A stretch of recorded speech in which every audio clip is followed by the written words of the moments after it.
అందరికీ నా హృదయపూర్వక నమస్కారం. గత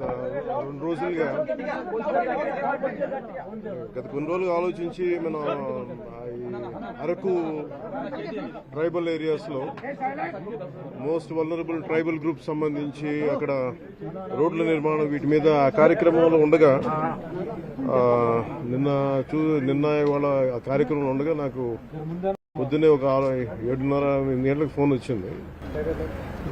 ఫోన్ వస్తే నా రెండో కొడుకు మార్క్ శంకర్కి సంబంధించి ఒక సమ్మర్ క్యాంప్కి వెళ్ళారు.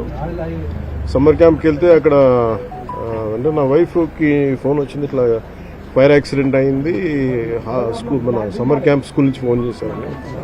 వెళ్ళి చూస్తే చాలా నేనేదో చిన్నపాటి అగ్ని ప్రమాదం అనుకున్నాను, కానీ ఈ స్థాయిలో ఉంటుందని నాకు తెలియలేదు. వెంటనే నేను కానీ ఎలా జరిగింది అంటే ఎలా ఉన్నారో కూడా నాకు ఇంటెన్సిటీ సీరియస్నెస్ నాకు తెలియలేదు.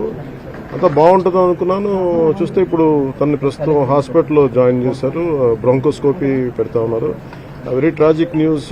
పాపం తన పక్కనే కూర్చున్న క్లాస్మేట్ మొత్తం 3rd degree బర్న్స్, తినికి కూడా కొంత బర్న్స్ అని చెయ్యి మీదను కాలు మీద, లోపల చాలా వరకు స్మోక్ అంతా వెళ్ళిపోయింది గుండెల లంగ్స్లోకి. దానికోసం ఇప్పుడు బ్రాంకోస్కోపీ చేస్తా ఉన్నారు. ఆల్రెడీ ఇంకో పసిబిడ్డ కూడా చనిపోయింది. చాలా బాధ అనిపించింది. దాదాపు 30 మంది పిల్లలు ఈ సమ్మర్ క్యాంపు సంబంధించిన దురదృష్టకరమైన సంఘటన. It's quite an unfortunate incident. So ఈ క్రమంలో నాకు ప్రత్యేకించి ఈ సందర్భంగా నాకు ప్రత్యేకించి ఫోన్ చేసి గౌరవ ప్రధానమంత్రి శ్రీ నరేంద్ర మోదీ గారు నాకు ఫోన్ చేసి పరిస్థితి గురించి వాకప్ చేసి ఆయన అక్కడ